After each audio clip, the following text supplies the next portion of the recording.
ಎಲ್ಲರಿಗೂ ನನ್ನ ನಮಸ್ಕಾರ. ನೈನಾಸ್ ರೆಸಿಪೀಸ್ ಬಾಕ್ಸ್ಗೆ ಸ್ವಾಗತ. ಇವತ್ತಿನ ರೆಸಿಪಿ ಪಂಚರತ್ನ ದಾಲ್ ಕಿಚಡಿ ಹೇಗೆ ಮಾಡೋದು ಅಂತ ತೋರಿಸ್ತಾ ಇದ್ದೀನಿ. ತುಂಬಾ ಟೇಸ್ಟಿಯಾಗಿ ಸಹ ಇರುತ್ತೆ, ತುಂಬಾ ರುಚಿಯಾಗಿ ಸಹ ಇರುತ್ತೆ. ಹೆಲ್ತಿಗೆ ತುಂಬ ಒಳ್ಳೆಯದು, ದೇಹಕ್ಕೆ ತುಂಬ ತಂಪು ಕೊಡುತ್ತೆ, ಹಾಗೆ ತುಂಬ ಟೇಸ್ಟಿಯಾಗಿ ಸಹ ಇರುತ್ತೆ. ನಾನು ಸ್ಟಾರ್ಟ್ ಮಾಡೋಕ್ಕಿಂತ ಮುಂಚೆ ನನ್ನ ರೆಸಿಪಿ ನಿಮಗೆ ಇಷ್ಟ ಆದರೆ ಪ್ಲೀಸ್ ಲೈಕ್ ಮಾಡಿ, ಶೇರ್ ಮಾಡಿ, ಹಾಗೆ ಸಬ್ಸ್ಕ್ರೈಬ್ ಮಾಡಿ. ಸಬ್ಸ್ಕ್ರೈಬ್ ಮಾಡೋದ್ರಿಂದ ನಾನು ಹಾಕೋ ಹೊಸ ರೆಸಿಪಿನ ನೀವು ನೋಡ್ಬೋದು. ಬನ್ನಿ ಸ್ಟಾರ್ಟ್ ಮಾಡೋಣ. ಒಗ್ಗರಣೆಗೆ ಎಣ್ಣೆ ಒಂದು 3 ಸ್ಪೂನು, 2 ಸ್ಪೂನ್ ತುಪ್ಪ, ಸಾಸಿವೆ ಅರ್ಧ ಸ್ಪೂನು, ಜೀರಿಗೆ ಅರ್ಧ ಟೇಬಲ್ ಸ್ಪೂನ್, ಖಾರ ಪುಡಿ ಅರ್ಧ ಟೇಬಲ್ ಸ್ಪೂನ್, ಅರಿಶಿನ, ಒಂದು ಈರುಳ್ಳಿನ ಚಿಕ್ಕದಾಗಿ ಕಟ್ ಮಾಡಿ ಇಟ್ಕೊಂಡಿದ್ದೀನಿ, ಒಂದು ಹಸಿಮೆಣಸಿನ್ಕಾಯಿ, ಸ್ವಲ್ಪ ಕರಿಬೇವು, ಸ್ವಲ್ಪ ಬೆಳ್ಳುಳ್ಳಿ, ಹಸಿ ಶುಂಠಿನ ಚಿಕ್ಕದಾಗಿ ಕಟ್ ಮಾಡಿ ಇಟ್ಕೊಂಡಿದ್ದೀನಿ, ಟೊಮೆಟೊ ಕ್ಯೂರಿ, ಒಂದು ಟೊಮೆಟೊನ ಮಿಕ್ಸಿಗೆ ಹಾಕಿ ಕ್ಯೂರಿ ಮಾಡಿ ಇಟ್ಕೊಂಡಿದ್ದೀನಿ, ವೆಜಿಟೇಬಲ್ಸು ಕ್ಯಾರೆಟು ಚಿಕ್ಕದಾಗಿ ಕಟ್ ಮಾಡಿ ಇಟ್ಕೊಂಡಿದ್ದೀನಿ, ಬೀನ್ಸು ಚಿಕ್ಕದಾಗಿ ಕಟ್ ಮಾಡಿ ಇಟ್ಕೊಂಡಿದ್ದೀನಿ, ಆಲೂಗಡ್ಡೆ ಚಿಕ್ಕದಾಗಿ ಕಟ್ ಮಾಡಿ ಇಟ್ಕೊಂಡಿದ್ದೀನಿ, ಗರಂ ಮಸಾಲ ಅರ್ಧ ಟೇಬಲ್ ಸ್ಪೂನು. ಇನ್ನೊಂದು ಪಾತ್ರೆ ತೊಗೊಂಡು ಅದಕ್ಕೆ ಅಕ್ಕಿ ಹಾಕ್ತಾಯಿದ್ದೀನಿ, ನಾರ್ಮಲ್ ಊಟ ಮಾಡೋ ಅಕ್ಕಿ ಹಾಕ್ತಾಯಿದ್ದೀನಿ. ಇದನ್ನು ನೀಟಾಗಿ ತೊಳೆದು ಇದು ಸಹ ನೆನೆಸ್ಬೇಕು ಒಂದು ಅರ್ಧ ಗಂಟೆ. ಇವಾಗ ಇದನ್ನು ನೋಡಿ ಅಕ್ಕಿ ತೊಳೆದಿದ್ದೀನಿ, ಇದಕ್ಕೆ ನೀರು ಹಾಕ್ತಾಯಿದ್ದೀನಿ. ನೀರು ಹಾಕಿ ಇದು ಒಂದು ಅರ್ಧ ಗಂಟೆನ ಚೆನ್ನಾಗಿ ನೆನೆಸ್ಬೇಕು. ಇವಾಗ ಇದನ್ನು ಒಂದು ಅರ್ಧ ಗಂಟೆ ನೆನೆಯಕ್ಕೆ ಬಿಡೋಣ.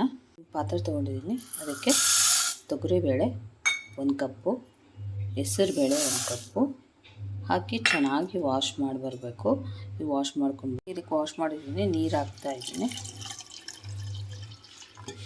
ಇದು ಮುಳುಗೋಷ್ಟು ನೀರು ಹಾಕಿ ಇದೊಂದು ಅರ್ಧ ಗಂಟೆ ನೆನೆಸ್ಬೇಕು. ಇವಾಗ ಇದನ್ನ ಅರ್ಧ ಗಂಟೆ ನೆನೆಸೋಣ. ಒಂದು ಕುಕ್ಕರ್ ಕಾಯಿ ಇಟ್ಕೊಂಡಿದ್ದೀನಿ, ಅದಕ್ಕೆ ಎಣ್ಣೆ ಹಾಕ್ತಾಯಿದ್ದೀನಿ.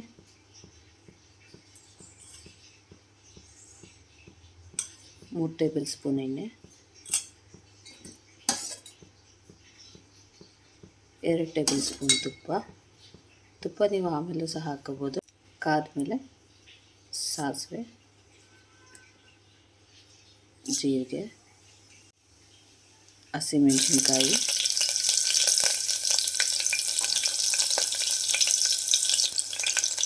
ಬೆಳ್ಳುಳ್ಳಿ ಚಿಕ್ಕದಾಗಿ ಕಟ್ ಮಾಡಿ ಇಟ್ಕೊಂಡಿದ್ದೀನಿ, ಬೆಳ್ಳುಳ್ಳಿನ ಹಾಗೆ ಹಸಿ ಶುಂಠಿ. ಇದಿಷ್ಟು ಫ್ರೈ ಆಗಬೇಕು 1 ನಿಮಿಷ.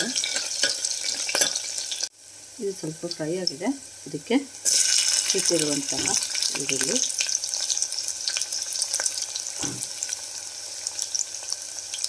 ಕರಿಬೇವು ಹಾಕಿ ಸ್ವಲ್ಪ ಬಾಡಿಸ್ಕೋಬೇಕು. ಹಸಿ ವಾಸನೆ ಹೋಗಬೇಕು, ಅಲ್ಲಿವರೆಗೂ ನೀಟಾಗಿ ಚೆನ್ನಾಗಿ ಫ್ರೈ ಮಾಡ್ಕೋಬೇಕು. ಇದು ಫ್ರೈ ಆಗಿದೆ, ಇದಕ್ಕೆ ಟೊಮೆಟೊ ಕ್ಯೂರಿ ಹಾಕಿ ಹಸಿ ವಾಸನೆ ಹೋಗಬೇಕು, ಅಲ್ಲಿವರೆಗೂ ಫ್ರೈ ಮಾಡ್ಕೋಬೇಕು. ಹಾಗೆ ಟೊಮೆಟೊನ ಸೇರಿಸ್ಕೊಂಡು ಚಿಕ್ಕದಾಗಿ ಕಟ್ ಮಾಡಿ ನೋಡಿ. ಇದು ಫ್ರೈ ಆಗಿದೆ, ವೆಜಿಟೇಬಲ್ಸ್ ಹಾಕೋಣ. ವೆಜಿಟೇಬಲ್ಸ್ ಹಾಕಿ ಇದನ್ನು 1 ನಿಮಿಷಗಳ ಕಾಲ ಫ್ರೈ ಮಾಡಬೇಕು. ಆಮೇಲೆ ಮಸಾಲೆ ಸೇರಿಸ್ಕೊಳ್ಳೋಣ. ನೋಡಿ ಇವಾಗ 1 ನಿಮಿಷ ಫ್ರೈ ಆಗಿದೆ. ಅರಿಶಿನ ಪುಡಿ ಅರ್ಧ ಸ್ಪೂನು,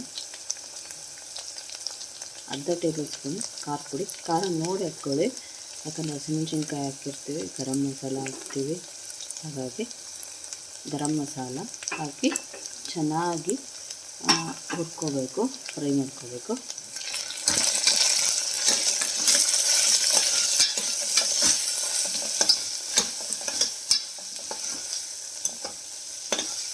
ಈ ಕುಕ್ಕರಿಗೆ 3 ಲೋಟ ನೀರು ಹಾಕ್ತಾಯಿದ್ದೀನಿ. ಅಕ್ಕಿ 1 ಲೋಟ ತೊಗೊಂಡಿದ್ದೆ, ಬೇಳೆ ಎಲ್ಲ ಸೇರಿಸಿ 1 ಲೋಟ ಆಗಿದೆ, ಹಾಗಾಗಿ 3 ಲೋಟ ನೀರು.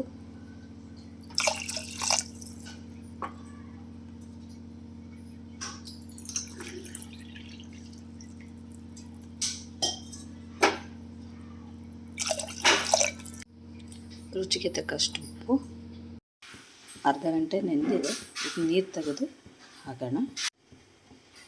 ಬೇಳೆ ಸಹ ನೆಂದಿದೆ, ಇದನ್ನು ನೀರು ತೆಗೆದುಬಿಟ್ಟು ಕುಕ್ಕರಲ್ಲಿ ಬೇಯಿಸೋಣ. ಇದಕ್ಕೆ ನೆನೆಸಿಟ್ಟಿರುವಂತಹ ಬೇಳೆ ಮತ್ತು ಅಕ್ಕಿ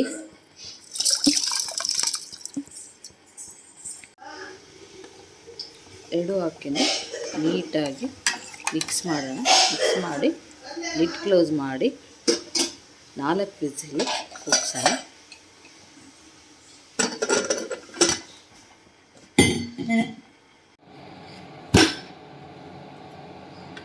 ನೋಡಿ ಎಷ್ಟು ಚೆನ್ನಾಗಾಗಿದೆ ಅಂದ್ಬಿಟ್ಟು, ಸೂಪರಾಗಿದೆ. ಇವಾಗ ಮಿಕ್ಸ್ ಮಾಡೋಣ ಒಂದ್ಸಲ.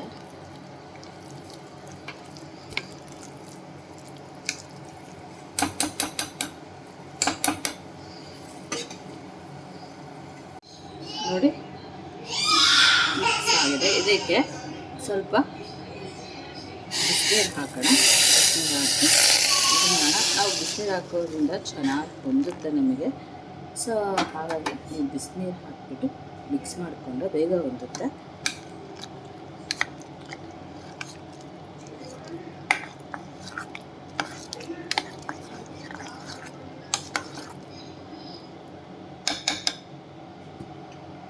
ನೋಡಿ ಇದು ಇವಾಗ ಕುದಿತಾ ಇದೆ.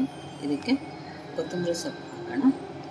ಹಾಕಿ ಚೆನ್ನಾಗಿ ಮಿಕ್ಸ್ ಮಾಡಿ ಒಂದು ಕುದಿನ ಬೇಯಿಸ್ಕೊಳ್ಳೋಣ. ನಿಮಗೇನಾದರೂ ಉಪ್ಪು ಕಡಿಮೆ ಅನಿಸಿದರೆ ಇವಾಗಲೇ ನೀವು ಉಪ್ಪು ಹಾಕ್ಕೊಂಬಿಡಿ, ಹೊಂದಿಕೆ ಆಗುತ್ತೆ ಟೇಸ್ಟ್ ನೋಡ್ಬಿಟ್ಟು. ರೆಡಿಯಾಗಿದೆ. ಇವಾಗ ತೆಗಿಯೋಣ. ನೋಡಿ ಪಂಚರತ್ನ ದಾಲ್ ಕಿಚಡಿ ರೆಡಿಯಾಗಿದೆ. ಇಷ್ಟು ಚೆನ್ನಾಗಿ ಕಾಣಿಸ್ತಾ ಇದೆ ಅಂದ್ಬಿಟ್ಟು. ತುಂಬಾ ರುಚಿಯಾಗಿರುತ್ತೆ, ತುಂಬಾ ಟೇಸ್ಟಿಯಾಗಿ ಸಹ ಇರುತ್ತೆ. ಹೆಲ್ತಿಗೆ ಸಹ ತುಂಬ ಒಳ್ಳೆಯದು. ಈ ಬೇಸಿಗೆಗೆ ಒಳ್ಳೆ ತಂಪು ಸಹ ಕೊಡುತ್ತೆ. ನನ್ನ ರೆಸಿಪಿ ನಿಮಗೆ ಇಷ್ಟ ಆದರೆ ಪ್ಲೀಸ್ ಲೈಕ್ ಮಾಡಿ, ಶೇರ್ ಮಾಡಿ, ಹಾಗೆ ಸಬ್ಸ್ಕ್ರೈಬ್ ಮಾಡಿ. ಸಬ್ಸ್ಕ್ರೈಬ್ ಮಾಡೋದ್ರಿಂದ ನಾನು ಹಾಕೋ ಹೊಸ ಹೊಸ ರೆಸಿಪಿನ ನೀವು ನೋಡ್ಬೋದು. Thank you.